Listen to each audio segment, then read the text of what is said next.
Hafade, welcome to the Guam Congress building, everyone. The Committee on Health, Land, Justice, and Culture is now called to order. Today is Tuesday, January 30, 2024, and the time is about 3:08 p.m. In compliance with the Open Government Law, notices for this public hearing were published in the Guam Daily Post and on the Government of Guam Public Notice Portal on Tuesday, January 23rd and Friday, January 26, 2024. Notices were also sent by email to all senators and all main media broadcasting outlets, and this hearing is being live streamed on our Guam Legislature's YouTube channel. Individuals testifying shall first be recognized by the chair before speaking and begin by stating their name for record-keeping purposes. So on our agenda this afternoon is only one item, that's Bill number 23-37 COR. It's sponsored by the Committee on Rules by the request of Magaʹhågan Guåhan, the Governor of Guam, in accordance with the Organic Act of Guam. It is an act to amend subsection K and add new subsections O and P to section 80101 and to amend sections 80104B1, 80104B3, and 80104C and 80104E, each of Chapter 80, Title 21, Guam Code Annotated, relative to clarifying the statutory mandate of the Ancestral Land Trust Bank. I'd like to acknowledge my colleagues who are here with us today: Senator Terlaje, Senator Chris Barnett, Senator Sabina Perez is also here, and I believe Senator Roy Kanata is also here.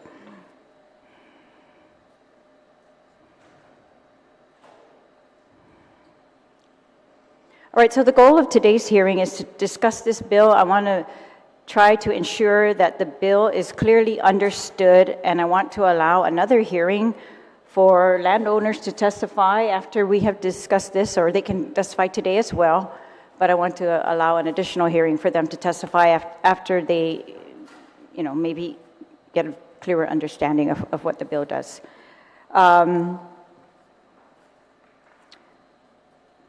Bill 23-37 was introduced on January 30, 2023, was referred to the Committee on Appropriations for a written determination on whether the funding source identified in the bill is sufficient. The bill was re-referred on March 15 to the Committee on Health, Land, Justice, and Culture, the principal committee with subject matter jurisdiction. So OFB said the excess revenues appropriated in the bill exceeds the FY23 excess revenues, and that FY23 excess revenues could not be certified until after the audit. This financial information has been changed, and thus we have asked for an updated fiscal note from both BBMR and OFB, because according to BBMR's recent correspondence with the Guam legislature, there are no FY23 excess revenues available. The bill also appropriated $10 million, that was $10 million from the excess revenues. It also appropriated, I'm sorry, just one second. Here. $2 million from the general fund beginning in 2024 and each year thereafter, but there was no request for this funding in the governor's fiscal year 2024 budget requests, and thus that was not funded. And so that's why I've requested on January 9 an updated fiscal note to see about these funding sources. Thank you.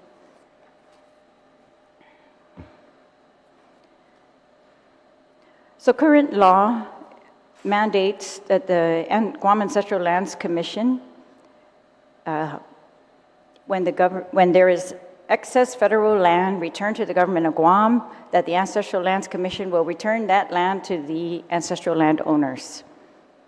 If the government of Guam is going to keep that land, then the law mandates that the Guam Ancestral Lands Commission is going to compensate those landowners whose land is not being returned to them because it's being kept by the government of Guam.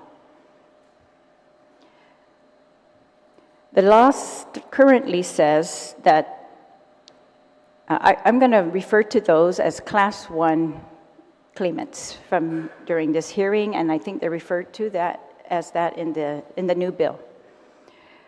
The current law also mandates that the ancestral land is to compensate those ancestral landowners whose lands will not be returned to them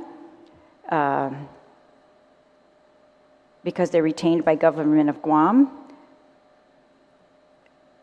and I'm quoting from the statute now, it says the compensation is, quote, only land recovery or land exchange, and shall also mean any other form of compensation other than a specifically described available land. That's 21 GCA 80101K. This definition includes land exchange, but through oversight and monitoring, we conclude that there has been no land exchange for any of these properties or these landowners, and there has been no monetary compensation for these landowners. So these Class 1 landowners include the airport landowners,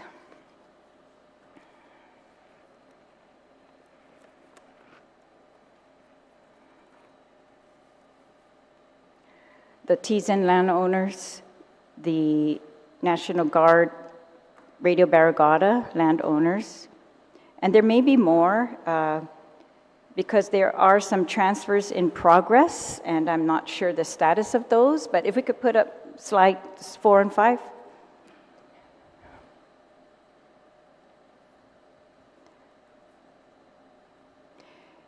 Oh, shoot, that's not very clear, but this is the list of excess lands confirmed by the Secretary of the Navy to the Governor of Guam, and there's a column there that says potential transfer, or it would say transfer in progress. So I'm including the transfers in progress as part of those who might belong to as Claim 1, depending on what the government is going to do, whether the government's going to keep those lands or going to return it to the landowners. Okay, thank you. All right, so the bill is quite complex. It does a number of things. One is that it redefines who the beneficiaries will be of the land bank.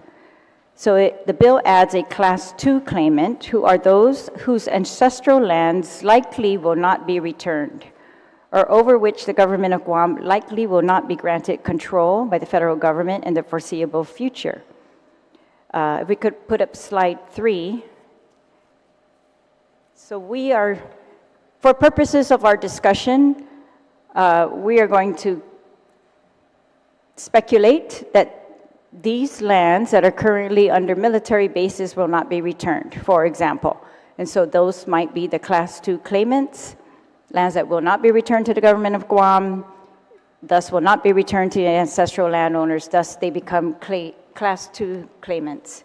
So these the white properties here are the Northwest Field, Anderson Air Force Base, NCTS Finnegodson, South Finnegodson Housing, Anderson South, NCTS Barrigada, Barrigada Transmitter Site, Naval Hospital, Nimitz Hill, Sasa Valley Tank Farm, Tenjo Vista Tank Farm, Upper Heights, Upper Harbor Naval Complex, and Ordnance Annex. Okay, so these are maps that we received from Ancestral Lands in previous discussions.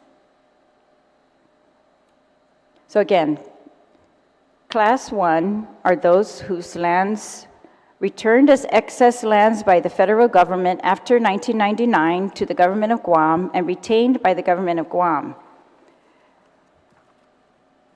They're Class 1. We need to compensate them. Class 2, added by the bill, are those whose ancestral lands likely will not be returned. And that was the map that we're guessing may be the basis, maybe those whose lands are under the basis. All right. The bill also redefines just compensation. For Class 1 claimants, they will be compensated either by receipt of title to their ancestral land, receipt of monetary compensation for the fair market value of the property at the time the government of Guam receives control of the property. This is a new definition added, or relative portion, or the portion that's leased, transferred, or licensed. So again, so for Class 1, the ones where the excess land's been returned to government of Guam but kept by the government of Guam, we're going to compensate those landowners. According to the new bill, either by receipt of title to their land, what can't be because the government is keeping it, or receipt of monetary compensation for the fair market value at the time the government of Guam receives the property. For the Class 2 claimants, those whose land will likely not be returned to the government of Guam, fair market value at the time of federal land taking, an annual adjusted rate of inflation tied to the consumer price index. So they will get monetary compensation, fair market value rate at the time of the federal land taking, adjusted for consumer price index inflation. For all the claimants, Class 1 and Class 2, they will all be, according to the bill, they will receive receipt of payment shall waive the rights of the estate to make any additional or further claims on their lands. Payments shall be made annually over a period of 40 years or less in amounts that can be sustained by the financial disposition of the land bank. The bill also gives access to the land bank funds to the Ancestral Lands Commission for administrative purposes. And currently, these land bank funds are restricted for land bank claims and not allowed to be used for administrative purposes, except by law. There's been exceptions. The bill also says that the land bank shall be funded by, as I said earlier, a portion of Section 30 monies and other annual local and federal appropriations or other funding sources and amounts deemed appropriate by the government of Guam. It appropriated $10 million from FY 2023 excess revenues, but per BBMR, there are no 2023 excess revenues available.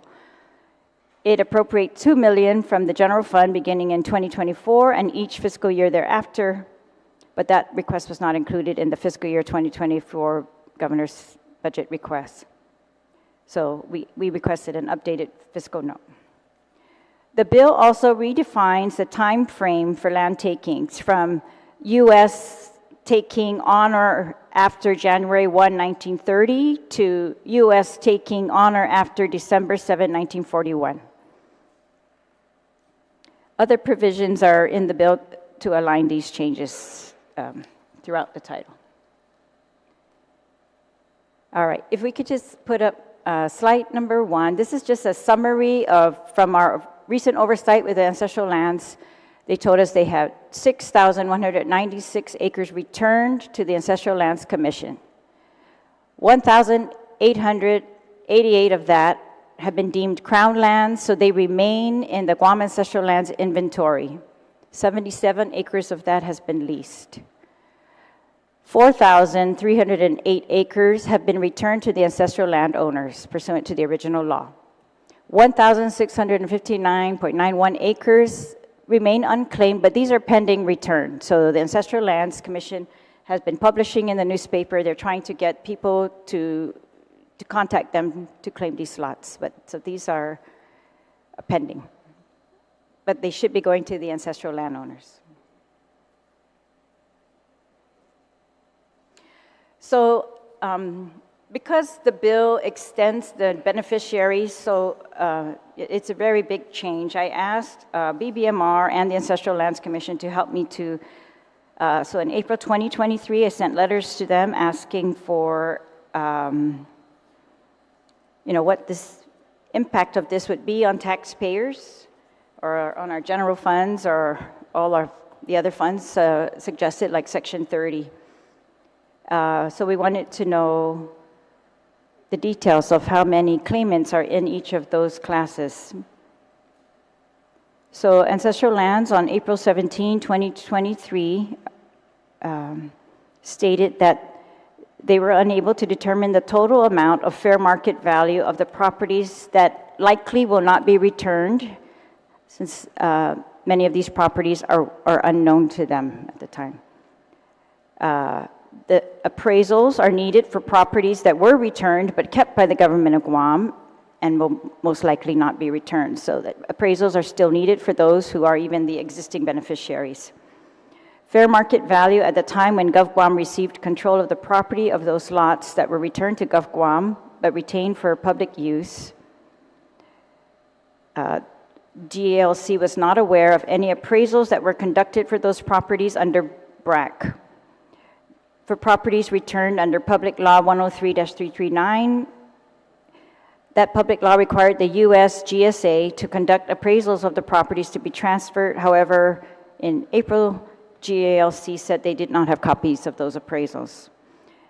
The estimated amount that must be deposited to the land bank to meet the annual payments for each class of claimants was unknown, and there was a proposal by the Ancestral Lands Commission Executive Director to include these properties under a new land valuation, the triennial land evaluation, to do a new one, include these properties, and determine the assessed value of the properties for tax purposes, and use that for our appraised value.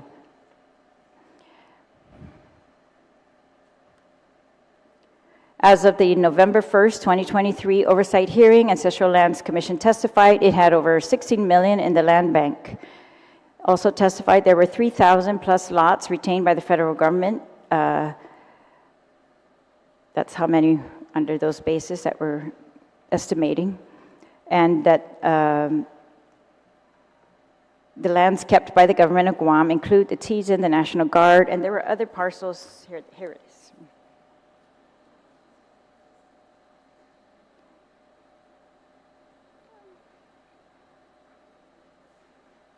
The Port Authority of Guam. So potential original landowners and lots that were returned to Gov Guam but were retained by Gov Guam for public use include the Port Authority of Guam, portions of Guam International Airport Authority, roadway easements and utility easements, public schools, public parks, etc., for properties already transferred.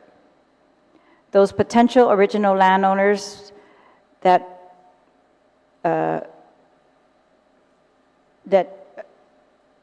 where the lots will be retained by the federal government but are leased or licensed to the government of Guam for public use include GPA property leases within Naval Base Guam, a GWA lease of the Fujita Pump Station and the Jigo Fire Station. So we will be compensating those landowners as well, where the government of Guam is leasing federal property.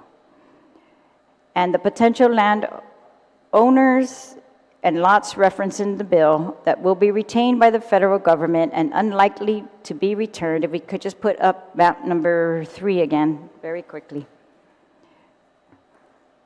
I read the list earlier, so it's the properties in white. They're currently federal government or military installations. All right, thank you.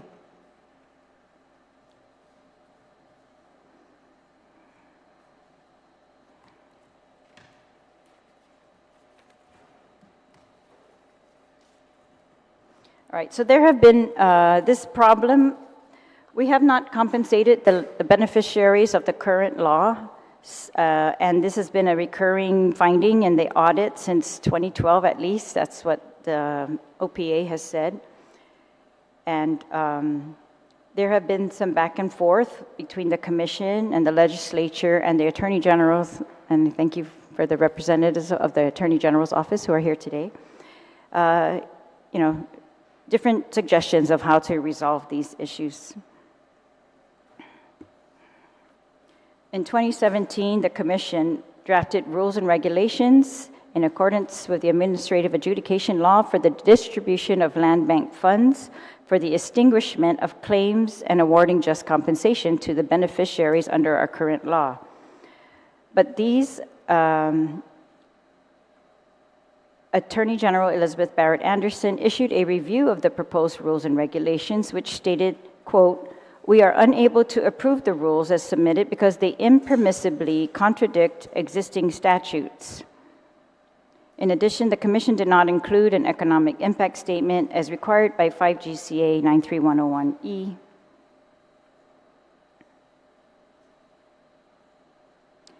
And then she goes into detail, which I won't read, but that's available for anyone who wants to see the AG's opinion on those rules.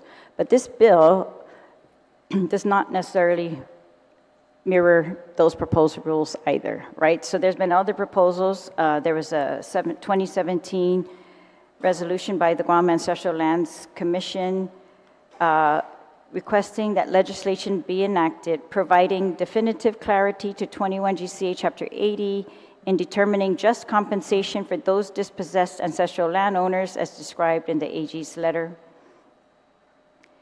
There's been court cases regarding the legislature's attempt to transfer property directly to some of the beneficiaries of this law out of the land bank and transfer it to them, and that was very much criticized in the court's decision. And in fact, our legal has reviewed the bill and suggested to us that that court decision might be relevant in our discussions of these bills. So that is, it's Ganj et al. Versus Government of Guam et al. CV 1461-10. And she suggested that the changes in sections 2 and 3 of the bill attempt to redefine the eligibility of the beneficiaries of the Land Trust Bank, which is inconsistent with the holding in the August 16, 2013 decision and order in Ganj et al. Versus Government of Guam et al. CV 1461-10. The bill attempts to divest existing beneficiaries of their interests in the Ancestral Lands Trust by redefining who is covered by the trust. This court case is the result of Public Law 30-158, which attempted to take property from the Ancestral Lands Commission and give it to the original landowners of the GIAA property, the airport properties landowners. The court held that the government's attempt to transfer property from the ancestral lands triggered the protections of the Takings Clause. That's a constitutional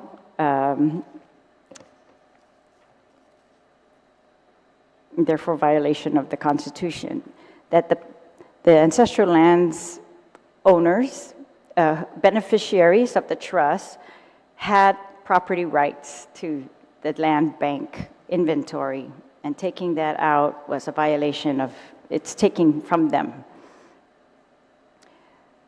Therefore, the GALC has a fiduciary duty to the beneficiaries of the Ancestral Land Trust Bank. And while the government of Guam could not take land from the trust, it likely cannot redefine who are the beneficiaries of the trust under that decision. Of course, subject to challenge, and we can discuss that further. But it really is notable what the judge said in that case. I thought it was quite strong.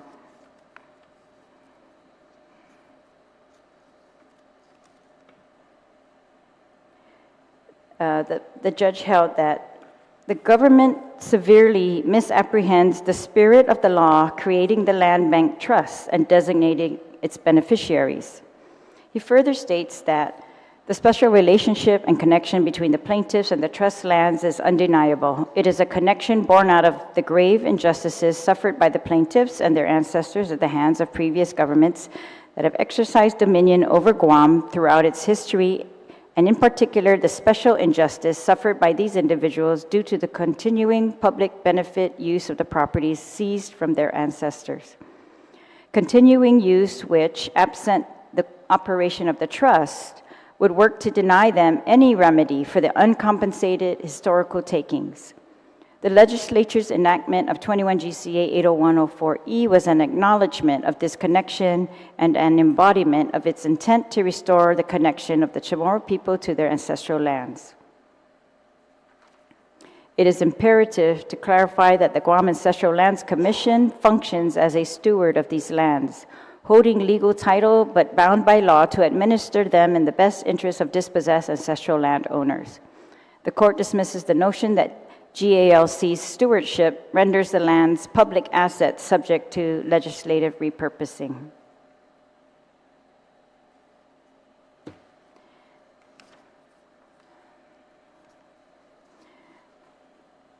Recently, Judge Iriarte, in another court case, Superior Court of Guam, case number CV 1198-18, in November 2021,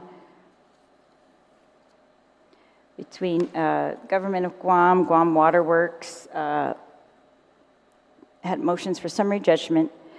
Judge Iriarte stated that the court does not find that the evidence supports the United States' assertion in that case that the policy of returning land back to original landowners does not constitute a public benefit use as contemplated by the Guam Excess Lands Act.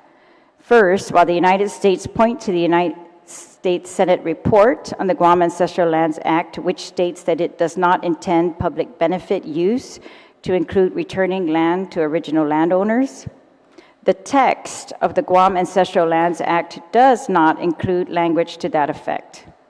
So she said the report says that, but the text of the actual bill does not. Judge Iriarte also discusses Public Law 22-145 and how it satisfies the requirement of Public Law 103 U.S. Public Law 103-339. Thank you.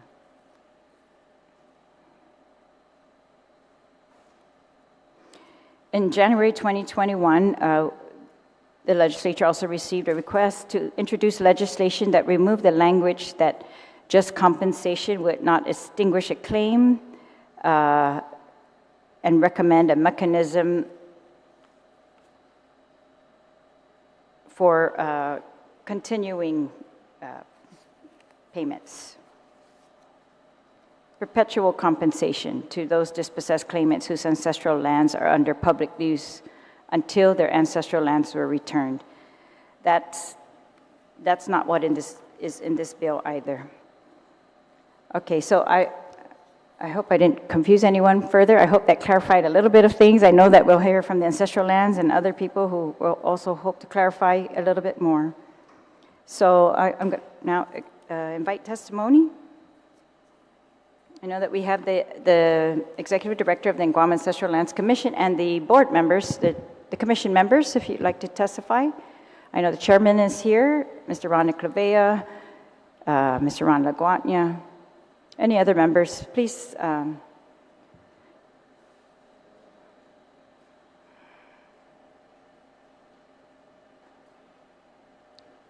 Joey Leongero and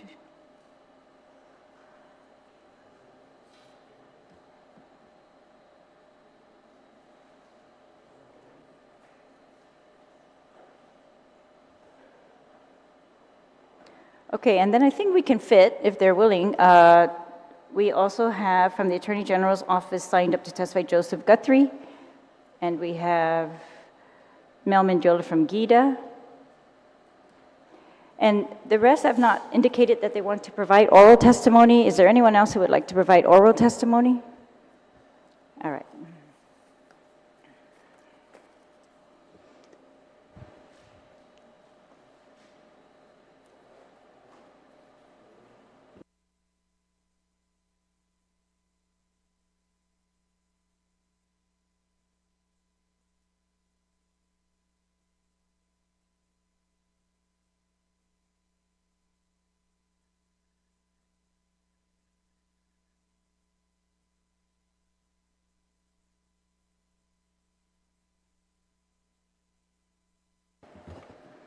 All right, Mr.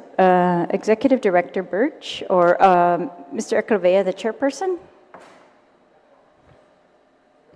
Okay, sure. Please proceed. Thank you, Madam Speaker. Hafaday, Madam Speaker, Senator Barnett, Senator Perez, and Senator Taitigui. Thank you for this opportunity to testify today in support of Bill number 2337 COR, which addresses the issues raised by the Attorney General's rejection of the Land Bank rules on April 26, 2017. I strongly support this bill because it offers important amendments and additions to the existing statutes governing the Guam Ancestral Lands Commission and the Land Bank Trust, providing much-needed clarity and guidance. The Attorney General's rejection of the Land Bank rules has brought to light several concerns, including the lack of statutory authority for certain rules and regulations, contradictory definitions and ambiguity regarding landowners' eligibility for compensation. These issues have led to the confusion and hindered the Commission's ability to effectively administer the Land Bank Trust. Bill 23-37 seeks to address these concerns by proposing amendments to relevant sections of the Guam Code annotated. Section 1 of the bill establishes the legislative findings and intent, emphasizing the ancestral land's responsibility in administering the return of excess government lands. It also acknowledges the court's decision in Ganji et al. Versus Government of Guam et al., which ruled that transferring the assets of the Ancestral Lands Trust without determining and approving ancestral title is unconstitutional. The court agreed with the Ganji plaintiffs' argument that enforcing the land exchange specified in Public Law 30-158 would unjustly deprive the Guam Ancestral Land Commission's trust of valuable property, thereby diminishing their property rights without adhering to proper legal procedures. At the heart of the legal dispute surrounding Public Law 30-158 is the provision for a land exchange aimed at compensating Tijan landowners. These landowners are both dispossessed landowners and beneficiaries of the Ancestral Lands Trust. The law offered them alternative land at the old Federal Aviation Administration and Marble Base Command C sites. And the Ganji plaintiffs are also among the dispossessed landowners and beneficiaries of the Guam Ancestral Land Commission Trust involved in dispute. Section 2 of the bill aims to provide a clear definition of just compensation for Chapter 80 of Title 21. This includes the provision of title to ancestral land and fair market value monetary compensation. The compensation will be granted to Class 1 claimants when the Government of Guam takes control of the property through various means such as title transfer, lease, or license. Additionally, Class 2 claimants will receive fair market value monetary compensation for the continued federal use of their ancestral land or portions thereof. However, to ensure that the compensation provided under this bill accurately reflects the value of the ancestral lands and the rights of landowners, I recommend the inclusion of a provision that establishes a mechanism for conducting appraisals. These appraisals would determine the fair market value of properties that were returned but are currently held by Gov Guam, as well as properties that are unlikely to be returned to the ancestral landowners. This inclusion would align the compensation with the actual value of the land and support the overall objective of fairly compensating the ancestral landowners.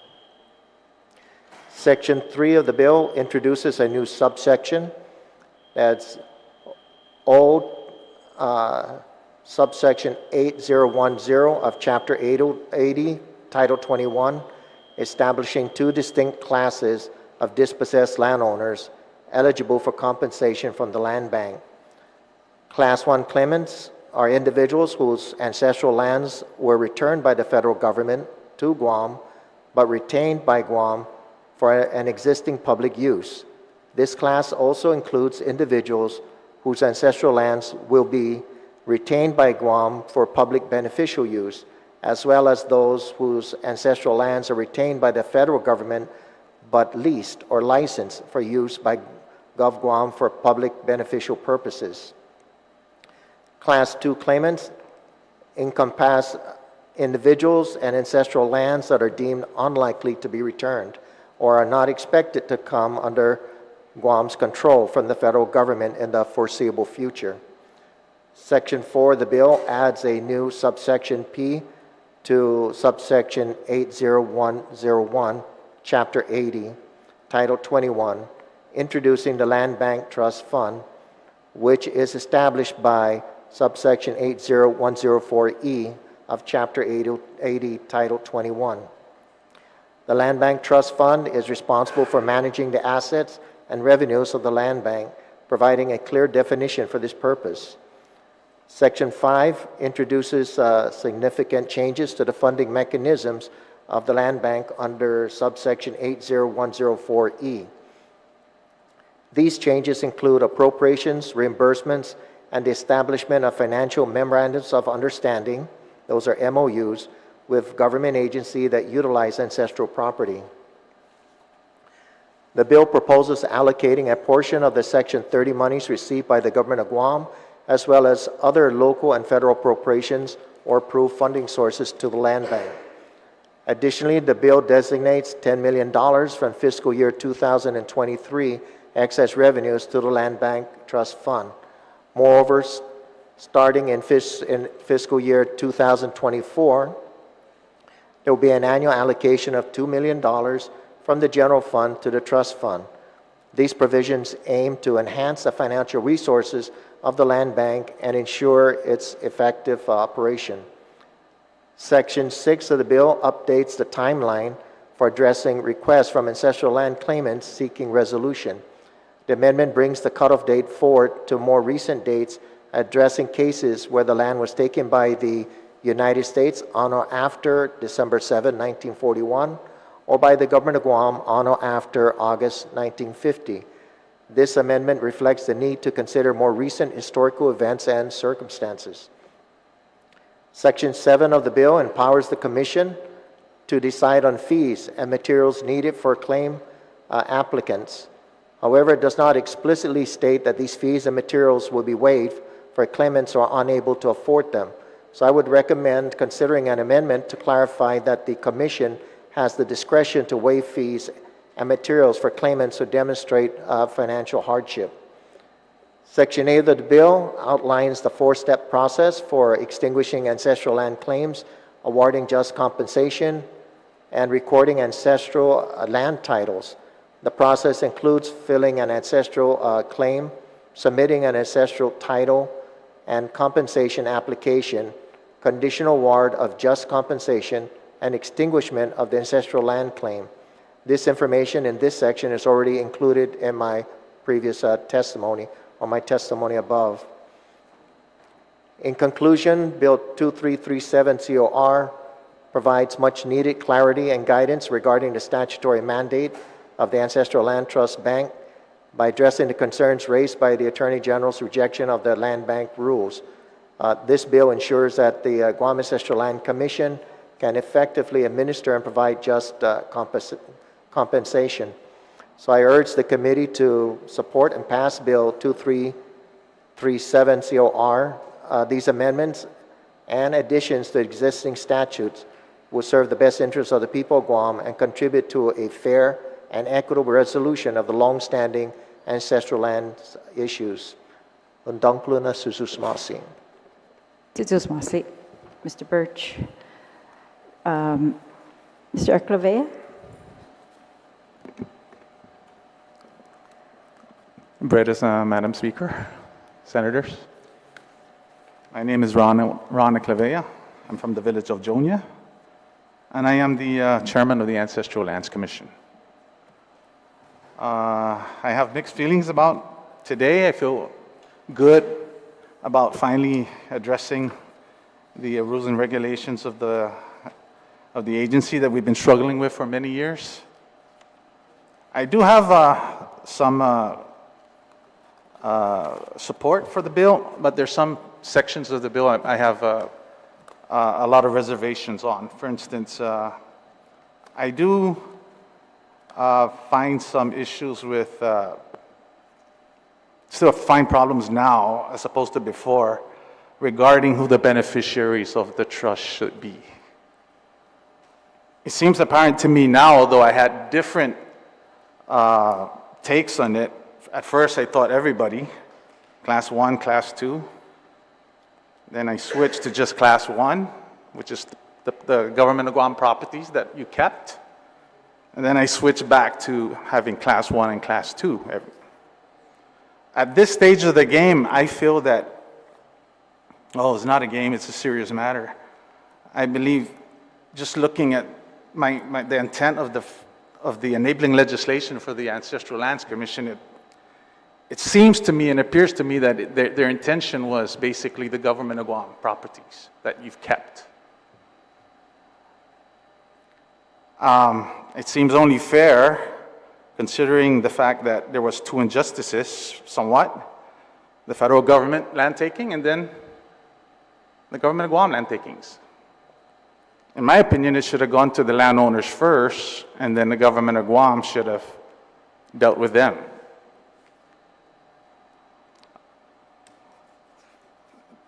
I also think that maybe it is possible to maybe include everybody if that's what it comes down to, but I still feel the properties that the government of Guam took should take precedence, because a lot of us got our lands and these guys have not. They're being utilized by the government of Guam. I do like some of the provisions, but I could take questions on that. There's some aspects of the bill I really like. I like the fact also that lease properties from the government of Guam, that the government of Guam is leasing from the federal government. I do approve of that part of the legislation that allows compensation for those landowners. But I'm open to any questions. Si Jus Masi. Si Jus Masi. Chairman Eclavea. Senat Laguanya. Afade Manelu. Si Ronald Laguanya too. The besangan gini ni corazono gini pago. U representa pago iban tauta. Iman tauta iman samorun iman matsuli tanu nia. Jadi spes pago. Patafan manai salapi ni ejo na tanu. Ni hagasa ejo na tanu. I jottano na tanu. Potsun mir ejo na tanu. I tano sagrado ejo na tano para imana I famogonta za ni man tauta ni man matsulegwa ni tano nia ejigi I puntoku gini angin para mana fanua I interest mami da para na empas ni kebli hokuka I kebli lo gagagya itano mama masalalapi I goberno I governamento ni tano mami. 4.5 na acres matsulegwan ni tano tatao biu si Jose Padilla Laguanya sulat 2156. Ulili itu kada malumu jamai fandispidi. Uno gi familia padi manatungu sia gi plasan bat kunairi. Anu mujung gui mana pasyo 5 pesos 10 pesos so atana zo na tano ni tano mami sa Paraguay za ni familia mami na pabena papasi zaman masalalapi I plasan bat kunairi ni tano mami pues talo man mananay ino siya parking lot para siya iman magas iman ofisyal siya hafa na tisinya na manahalom na para tafan manai sulat mami ni man urina na dueño edzigi ugogogo para estizo manahalom jangin siya kasu malago Magaʹhågan na para ma aprebasti na halom eno o misedzi kada tumunok ibat kunairi man ma I tau jia man mumuta man turista ni man mafatu gini gitanota 16 pesos kada persona $16 kada uno gina matutati gini tanotnya pat matu membisita befanggago 6 pesos gi edzo kada uno para iurinat siya na dueño gitatijan. Bula gitatijan man manai loki tanonia tati. Jan man resibi loki salapi niya ganin ni federal. Pesafa na para man na fanua interes mami put salapi japes hokuka gwi debi dio guadidi animo masya respeto ne you know manaya masya benti na sulat parking gwi jakada man harno I familian mami japaro famben dispidi o managwa logat so anuk alok imanurina na duenyo esti na sulat parasia timapure no sina benti airport alongan malingo salapi mami lo timege no mala tatanai onru eno siya na manurina na duenyo ni hagestanonia tatao biu jani syetin na manilunya jani mas di 300 na gadi kululornya mas di 3 mit fanan no lori 3 mit I gadi 3,000 lagotnya gadi lo edzisya I manilunya si tatao syeti na manilunya man matai sta lo kada malofanu gine anai lalala si tatao nai lengnya jigi jo na tano miju munga malefane no na tano enigi na tano nai gas maulik para mananum jigi estisya I firirat man maloti matsuli tori man maulik na tano matsakeng man tori man bonito na tano atana Anderson Naval Station Sumai todo no siya man matsuli it's a fena dagi hanum gui wasa sinanaw difunta na no lengnya puede agaya gana karabao malalago gui sagwa gana karabao jamasotta ni manalami Japanese todo no siya na istorya na bobongbong gihalami corazon no sa itano sagrado ejigi senyora loki anay mati ora na mahungo ki para konfirmasyon no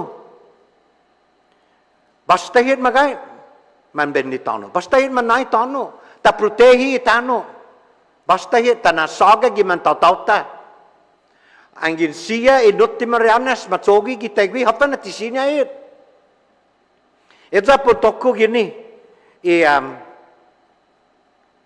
angin para apas na dadanya jan masya edi parking lot gui masya jo ofan man ma park I familia gade ni man gaitano gui I famaguunia jan I famaguunia estiki matucinya hokuk irman gade na la familia gile leku stay interimenti linala nia to the rest of their lives the heirs edzigi leku that's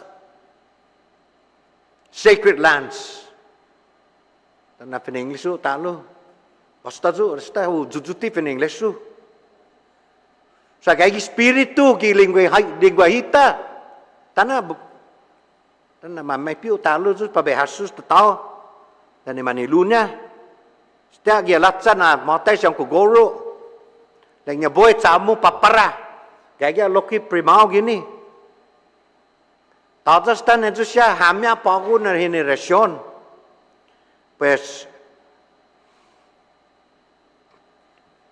ang giman pati loki itu na salapi. Mana talo ko nahong itu na salapi runway na manggayam. Malo tatama pressure no. I runway tatalifan. Kontu balinya di runway. Ang esta podong ki gobernamento no run. Apa na tisina ta pressure no. Ungan sa staba gi federal no staba itano gi zonia eko tamano dan zonia no lo paragoti zonia o que kinasua no na hinasu indistinayan na mangaitano I federal gini gi tanota tatumata tsuzu lai sa jangin taza nai o tatsu siya sti tano talo matsulegwan eja lai o que kisangan gini na kumo Tana hall में जो मैं office ना सी जान पड़े जो ये parking ला डाला ये airport authority चोगवी ये onru ये minaulik para ये manurinat na dueño esta más de 70 años man set bizo na tano jam masalapi midjon na salapi jani bibi bullet para hamin ni familia ni hafafa justice pura nakum ba justice pabesangan ta hoku pasin shakku stanesti tana ambis makobla zo na 20 anos zo gui manami da si ran kwatram putodo ispipem penyu pabe na regla lo em na reglan maulik esti tana maulik e ya reglan mami ichetso mami jagagio mas na pabe protehi edzigi na gagagya zu sa pabe protehi para matsulegan mas talui tano edzigi na gagagya zu gini estaki manapan empas dan napan magov iman tau-tauta besenso na ta be paragwi lo be chagi mononi na sinyan mami jadi maniluta sa todo dama ni man member ki komisyon sano todo dama man matsulegan ni tano mami lo Guåhan man manai tati tano nia jani salapi gini ni federal pues bagu para mana menos gagi gino gi life ni poni na pamana suwa edji enapas militar na salapi sempi sentimusa tak lu edza usasangan lai dispense lo spia untuk apa menang lago patafan matatsung senator tafan matatsung todudrit jatta tahasun maulik ti parahamnya sa esta wantu ba na manadzalakam no selu man esta man mumumam nanti ombeseti pada ma extinguish de kuna para okukai salape gagagya tano jadi kebli leknya fiwa songan sinanao di punta nanao samo beben di tano jong ketsului tati jatijan pat masya na Guåhan di pat ma masya man fanai otso na tano kosaki o fan lala ifamago onta inyeta jani manietu ibisnyeta jani bisnyeta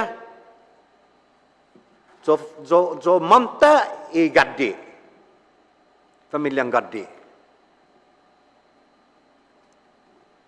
dispensa lesa enigi na malalak nus angin fumino Inglaterra jo malingwa na sokku wa hasu talu si George Bush dan si Trump talu no siya na klasin inasu malingwa isustansyanya manilu malingu isustansyanya kadaw sangang ifinota malalak nus gini hurao si taga enigi siya malalak nus enigi siya iman tau-tauta enigi este na tano debi ta protehi debi ta na setbi lingwa hita bula manatanga para mahungok ki kwentosta megay na famagonta ti mahuhungok eji diaspora man skwekla para mahungok pamatungo ilingwa hita eji no na setbi ti kosaki mata ejo jagi mamela na generasyon magwadok esti sa enigi honggannya ifinota sa jangin para pura pago reverse mo na pura matulala ka style lingwahi za fiwa o experience celo an mauna jo para otro na isla todo siya man natibo ti mapulala ini lingwahi niya man konfidensia gi interimenti 2 oras pura gi lingwahi niya tada mamaisin po matranslada Isauma kumutiun tungu i lingwahi. Isauma kumutiun comprendi i lingwahi. Gagyo gini na tano, sumasago gini na tano. Angin jamo na este na tano, pes ketingu i lingwahi. Ketingu i fino i manatibu. Tana na fiwa uli siya, manautaw sa nizong. Manyaga gini lang niya, this is my home. Guam is my home, pesa manono pa ibat ko na ligi airport. Paisin pa manusia lagi. I'm going home. Like, where's that? Tennessee. Like, wala na taman sa nganganan niya. Guam is your home. Tapos panana pa ako Tennessee. Mano kenaw. Gumamu. Mano kenaw. Isa hamsu. Fiwa hungu kenaw. Bula lay ulili. Ombisita-sita. Tama na. Sasangan ito. Malingus ta. Malefatso siya. Na aniguyan siya. Sa tiu praktitika. Kumoni ito naguyan. Gi ito na lugar.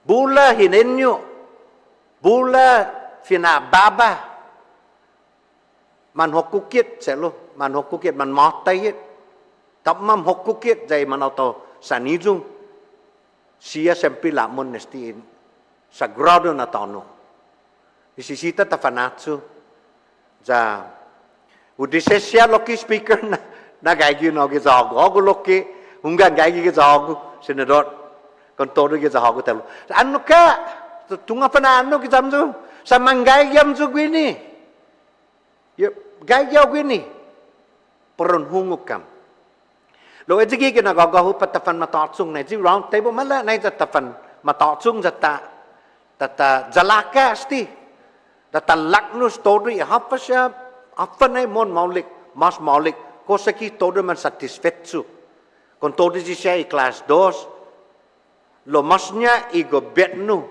na tano ne matsuli ejigi i airport eji cha tamana na sasangan si Joey eji National Guard ti podung enno gi jaita eja mas i tijan sa anigi na gagi gi gobernamentu ne matsuli zamana sesepi apa na tisina loki hami pa ben panyet bigwi masya pa ben park karaton mami masya media ora gwi pesalok nale signor just masin ni finatomu malafan tomu ID tagano zat timapun umbi ufan dannya umbi reven tax iti lisensya jani airport authority ufan masoga resolution don alok estige lista gwa lista amalago listan igadi jan todi citizen ucentaha na familia ezu atana malingo konvensyonya sta si Benning Crawford mapus pana mapus patenesi mangay tanto ezu mapus hukuk mapet makoti siya mamakoti i familian tijan kita San Francisco gitano niya na mamakoti sa mamapedit apa na ti mamakoti no siya gini Guam saman maot nyo para mahonyo talo iman natibu enigi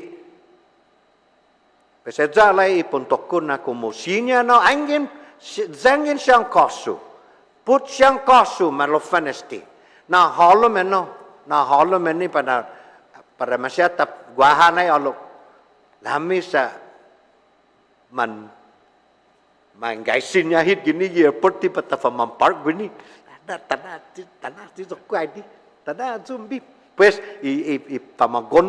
ipamagonia dan ipamagonia todo do mo na ti mapun no 80 na familia ukekes biya tori numero niya imanaw tautijan lo mono na like tutsuli ban estabentino bamba ju na numero siya lo kumumon man ututsuli numero niya be agangi magi gini jata ufan mandago loki sa esta no usangana ti justice no na kumba justice ekwa ko comprende fa lele ko lo itano Umbirai tati kitano sagrado ena natano pesangin na yam masya na Bali angin pero na Bali sa 15 acres setsu 14.5 acres setsu gi runway na banda basta jabe hutsuma jabe anafa bebe fanopi piston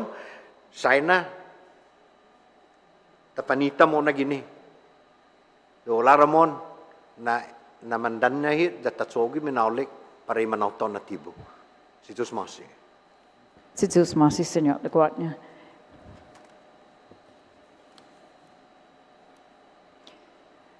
Joey, did you want to testify as well? Thank you, Madam Speaker. If you could pull it very close, make it loud, and just identify yourself for the record. Thank you, Madam Speaker. My name is Joey Leon Guerrero. I'm a land agent with the Guam Ancestral Lands Commission. Hello to Senator Taidigui, Senator Barnett. So I support the bill, but as an employee of the agency, I don't see if we can ever make this really work. If we're going to compensate the landowners, just doing some quick calculations, the 2022 median price for a half acre sold for approximately $93,000. And so times 2, that would be $186,000 per acre.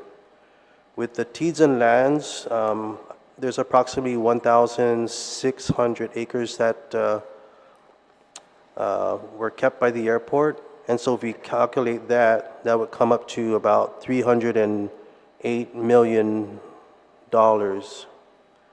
And then if we're going to pay that out for, if that's to be paid out over 40 years, that would come up to around $7 million to be paid out per year.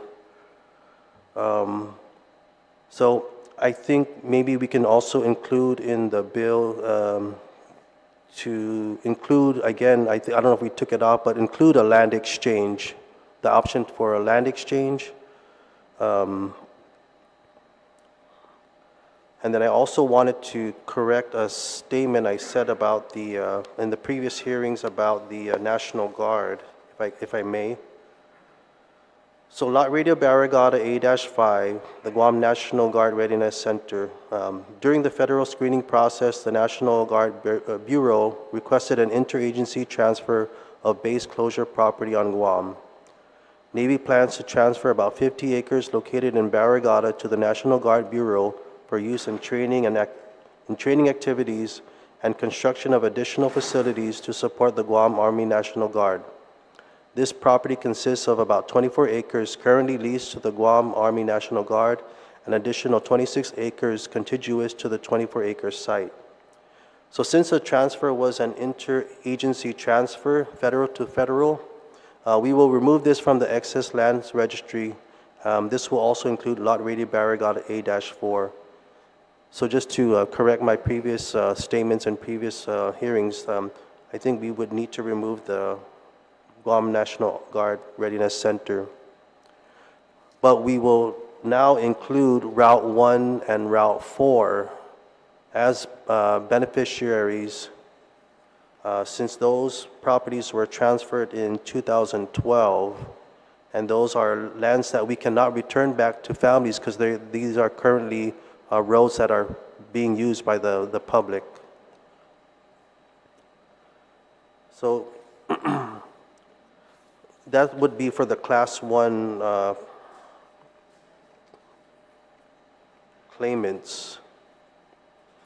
And then for Class 2, we're looking at about 36,000 acres that we would need to potentially, that could potentially file claims with Ancestral Lands Commission. So, that's another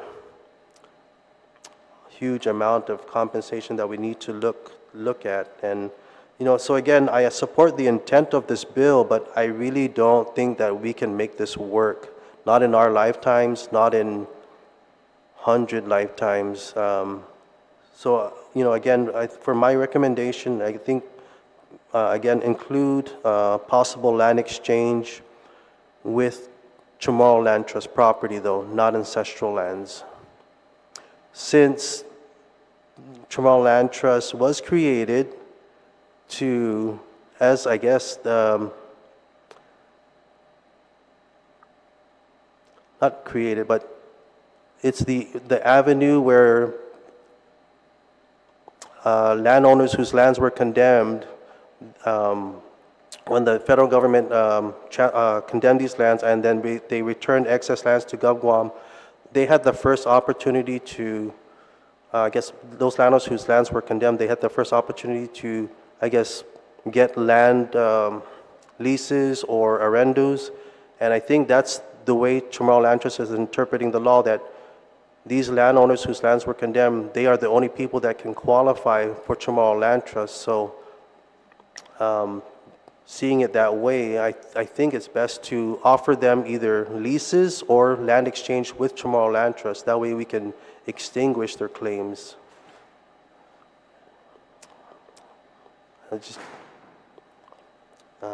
That's all I have right now.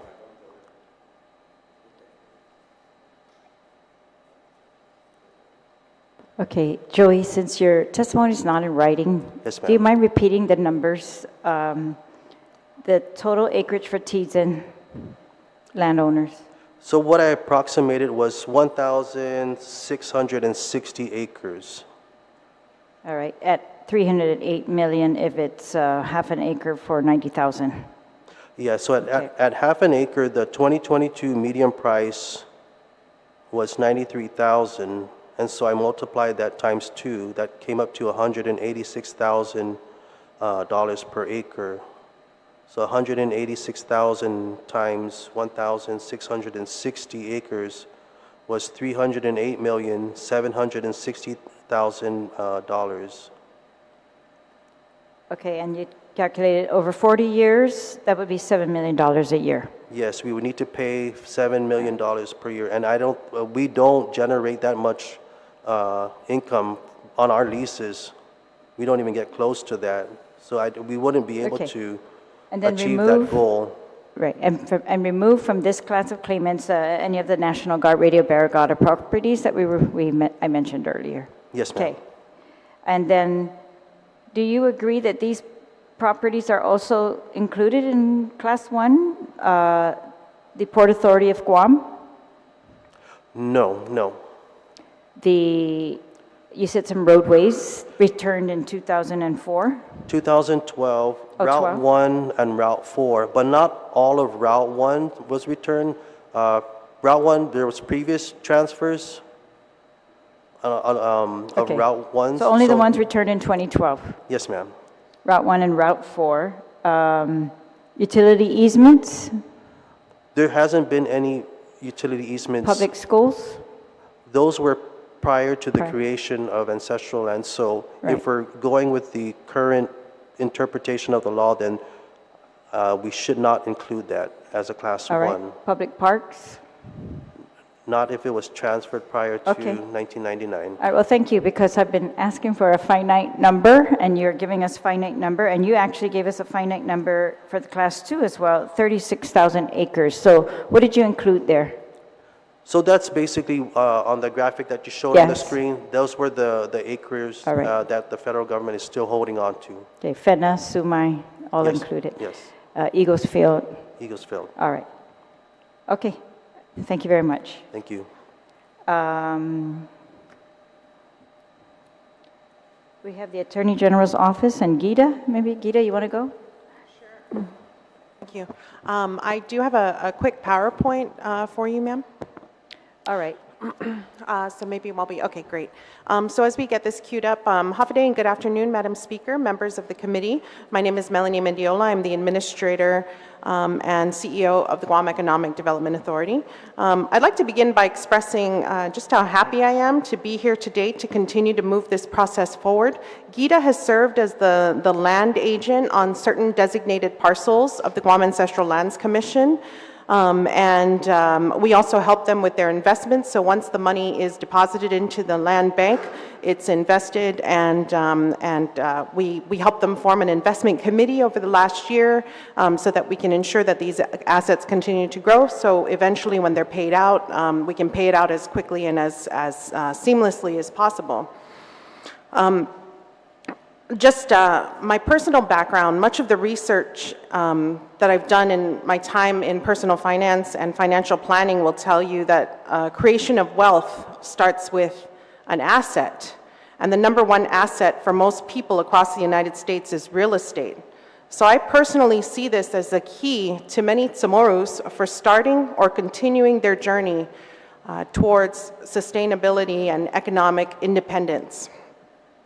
Personally, I became aware of this process many years, over 10 years ago, prior to my time at Gita. Land was actually returned to my family, the Blas family. My great-grandfather had 8 kids, one of whom was my grandfather. My grandfather had 8 kids, one of whom was my mother. My mother has 2 kids, so that makes me a 128th claimant of my great-grandfather's estate. Over the course of the last about 2 years, we got real heavy in this, getting this sorted out. It looks like we've paid over $50,000 to probate the first round, and now we're on the second round for my grandfather, so we're going to probate 1/8 of that, so probably $8,000. Anyways, I think you get the idea.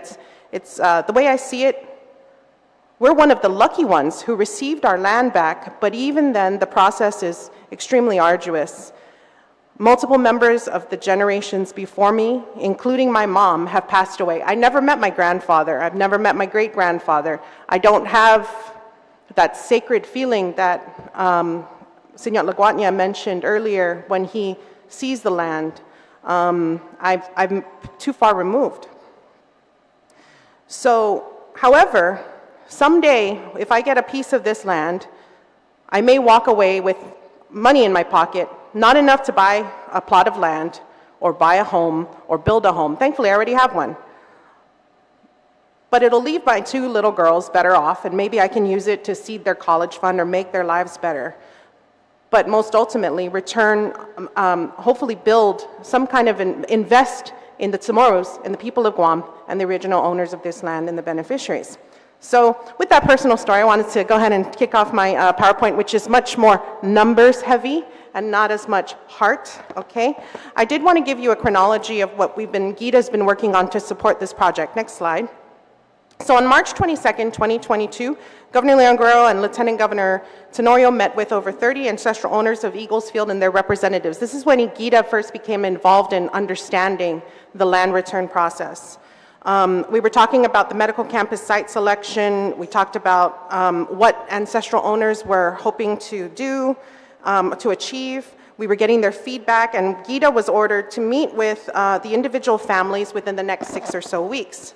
So next slide. Between April 4th and May 5th, 2022, Gita and Guam Ancestral Lands Commission Director Birch met with 9 of the 13 families. About 53 representatives came to the Gita office. We wanted to, number 1, confirm their ownership and their claim to the land. We wanted to look at any history of compensation we had on record. There had been, the landowners had received compensation under a previous federal settlement, but those amounts were very, very small. We wanted to discuss potential methods of compensation if it was available. And we also wanted to discuss Public Law 106-504, which governs all land being transferred. So the slide that speaker put up earlier with the land that's currently transfer in process is transfer under 106. Next slide. The findings, some of the findings were that all landowners, of course, supported the initiative to build a hospital, but the proposed methods of compensation differed depending on which family you spoke to. Some of them were okay with money. Some of them wanted land for land, just as had been mentioned by Joey. Some of them wanted to be, they said, can't you look at us being CLTC priority beneficiaries? Some wanted other methods of compensation. Quite frankly, some even said, and it brought flashbacks as Senor Guåhan was talking about the airport. Hello, give us at least a couple free parking spaces, and because this was the land that belonged to my father. It's things like that. Name a street after my grandfather. All of which, so these are all the different things that we talked about, and we were very happy to have those meetings. Next slide. Subsequent to that, Delegate Moylan introduced Excess Lands Return Act in January of 2023 to look at 106, Public Law 106, and potentially allow for a direct return back to ancestral owners. That hasn't really gone anywhere since then. However, we continue to hope for the continued federal advocacy towards this initiative. And then, of course, Governor Leon Guerrero introduced this to really discuss who, and you can go to the next slide. So we had Delegate Moylan, and then afterwards we have this law to address at the local level. Who is a beneficiary, and how much do we give them? In the meantime, I also, because this topic is so complex, I actually took some time as well to discuss with Dr. Underwood, who was the congressman at the time, about how 106 came to be. 106 came to be because prior to then, federal agencies had the right of first refusal. So if the federal government was turning over land, or they said, we don't need this land, a National Park Service could step in, or forestry, or US EPA could step in. And so we saw, and so I believe Dr. Underwood saw this as a mitigation measure so that the land could at least come back to the hands of for the benefit of the people of Guam. Unfortunately, with that, what I learned from, through the process of adopting that in 106, it also tied up the ability to return to ancestral owners. So 106 gave us the ability to put it into public use, but then took away the ability to give it back to ancestral owners. That's contradicted by Judge Ariarty in the Superior Court case. I don't, well, okay. So just an interpretation. Well, so subject to interpretation. Nonetheless, that's how we were looking at it. And so with that, we wanted to look at how do we look at the current public law and how do we propose some solutions. And so one of the methods that we had come up with was Class 1, Class 2. And Madam Speaker, you went over that very, very well, so I will not belabor that. We also wanted to talk about compensation and the mechanism for payment and the sufficient and establishing a sufficient funding source. Because as Joey mentioned, when we start to imagine how much these numbers are, we weren't quite there. So beneficiaries. Like I said, next slide. Next slide.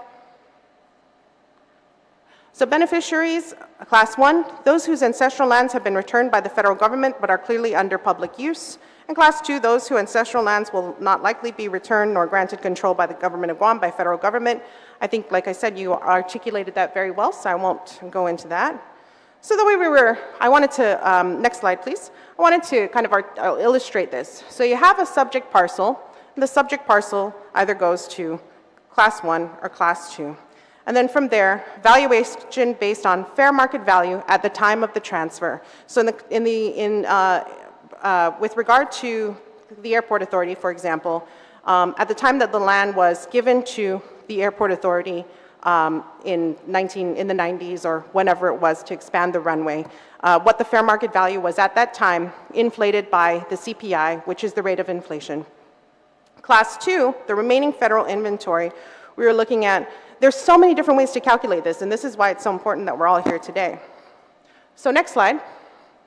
We have a suggested process. So we were thinking at GITA that the first thing we could do is inventory all the lands taken. Of course, reduce the inventory by what was returned to the original owner. That leaves what was returned to Gov Guam or not returned at all.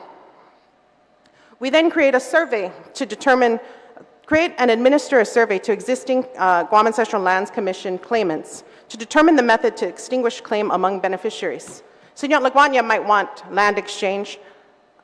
Ms. Melanie Mediola might want cash in the bank. It might be different among different beneficiaries, but just to get a feel for what everybody is interested in. That doesn't mean it's going to happen. It just because we'd like to involve the stakeholders as much as possible. It could be done by a survey, it could be done by a town hall, whatever, but something that's very achievable by the Guam Ancestral Lands Commission with GITA's help. Return to Guam. Assess the value at the time of title transfer from the feds to the government of Guam. We were looking at property you could look at assessments. We were thinking property tax, adjacent property taxes, what the assessed values were at that point in time. We were thinking that we could go in reverse chronological order, so you look at the most recent properties returned and then go back. Then that way you would adjust for, you would get, basically, you wouldn't have to adjust for inflation for the ones that were most recently returned, returned to the government of Guam. And then for the Class 2 not returned, maybe assess the average value of undeveloped land sold in the previous year. So a similar exercise to what Joey was kind of analyzing himself, and develop a tiered payment approach. When I say tiered payment is because a lot of times developers, when a developer sells land, sometimes if you're selling 1 acre, that could very well be $100,000, but if you're selling 10 acres of undivided, unsurveyed, undeveloped land, that might end up being not $100,000 for 1 acre, but it might end up being $40,000 for 1 acre. So we really have to see what we're working with here.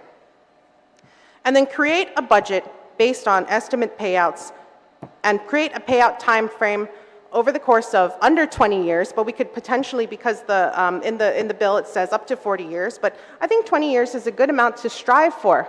because many ancestral claimants and their beneficiaries are still alive and have awareness of what they've experienced, right? And then this should then be presented to the Gout Commission for their approval. So we say, okay, we're thinking this for Class A, we're thinking this for Class B, and this is how we'd like to do this. Next slide, please. So, for example, Parcel A, returned to Guam in 1980, 10 acres. 10 acres, the fair market value was $200,000, not for 1 acre, but for the whole 10 acres, maybe $20,000 an acre. It was returned to Guam, so they're not Class 2, they're Class 1, right? Then we look at how many claimants, how many beneficiaries. Is this a large clan or a small clan? Because if it's a small clan, maybe less than 40 people, we have a little more flexibility than if it's a large clan. 10 acres could foreseeably only be divided into 20 to 40 house lots. So if you have more than 40 claimants, how are you going to do? Nobody was going to want 1/3 of a house lot. That's not practical, right? And perhaps if there's greater than a certain number, maybe we pick a trigger point for every acre that they've lost. We pick you guys automatically move to a payout schedule, and this is your payout schedule. And if it's a smaller family, maybe that's where we have certain flexibility. We say, okay, 40 acres, we have 40 acres available of Tomorrow Land Trust, or we have, 10 acres, we have 10 acres available of Tomorrow Land Trust land, or we have, 5 acres here, 5 acres there. I'm sorry, your clan's going to be split up. Or we give CLTC leasing priority, or a cash payout, and so on and so forth. So we have a little more flexibility with smaller clans versus larger clans, but that's an example of the methodology we were contemplating earlier and working with Guam Ancestral Lands Commission on. Some of the considerations that I believe has to go into, next slide, with this process is the beneficiaries, such as my family did, when you receive this title of land, your great-grandfather, you pay court fees, probate, attorneys, you pay survey fees, you pay title transfer fees, you pay realtors, you pay property taxes. Land transfer alone it's not outright and it's not immediate. Sometimes it can take years to sort out. So I think this is something we have to keep in mind as we're developing whatever it is that the final product may look like. And then next slide, the compensation options. The current land bank trust account has approximately 16 million, which if we wanted a 5 to 7% payout on that would only accommodate about a 500,000 to 700,000 distribution per year. Meaning we could write checks to original owners, but those checks should total no more than 500 to 7,000 per year to protect the corpus of the account in case more beneficiaries join the pot. I mean, your Gita's here, so of course you could look into a bond, you could do budget appropriations, land for land, CLTC, combination of them. Mr. Guåhan had mentioned we could chase after agencies and say, airport, for every visitor that comes in, we want $1 for everyone, and that's going to go into the land bank. Port Authority, for every metric ton that comes in, we want 25 cents, whatever it might be. But ultimately, these guys need an advocate to go out there and help them build up this land bank. Next slide, please. Because the valuation of all the properties, you're absolutely right. I don't think we've come up with a good number. This is a question Gita's asked. How much property, how much is it worth? If the total sum value of all the properties on Guam is $500 million, and you want to pay it out over 20 years, that's about a $38 million annual payout. We are nowhere near that. We're right now at 5 to 700,000. We're trying to get up to 38 million, right? So we want to reduce that amount. Well, how do we reduce it? We reduce it by saying, this is the amount that we can do land for land. This is the amount we're going to reduce it because we gave you some parking spaces, so you're not going to get full value of your land. This is the amount we're going to reduce it because, now we're going to focus on the land bank, and this is how we're going to grow the land bank. Every parcel of land that was used for a fire station that once belonged to a Chamorro family, the Guam Fire Department should be paying an equivalent rent or an equivalent tax bill into the Guam Ancestral Lands Commission. Again, back to the airport, some of the cash flows should go. Now, this is not something that we've completely unpacked, but this is the first step when we decide who the beneficiaries are, and we decide that this is how we'd like to extinguish their claims. I'm very, very, very excited about this project, primarily because I'm a numbers gal. I like fair market value. I like all those sorts of valuations. I'm very interested in real estate. But more than any of those things, these gentlemen at the Guam Ancestral Lands Commission and all the other commissioners, Gita has worked with them for a number of years, and we really want to see them succeed. And I would really like to see, in my lifetime, those who can't get their land back, I would like to see these guys cutting checks. And so with that, we offer our assistance and answer any of your questions as far as the research that we've done that has brought us to where we are today. Thank you. Thank you. Did you do the last slide? The number exercises?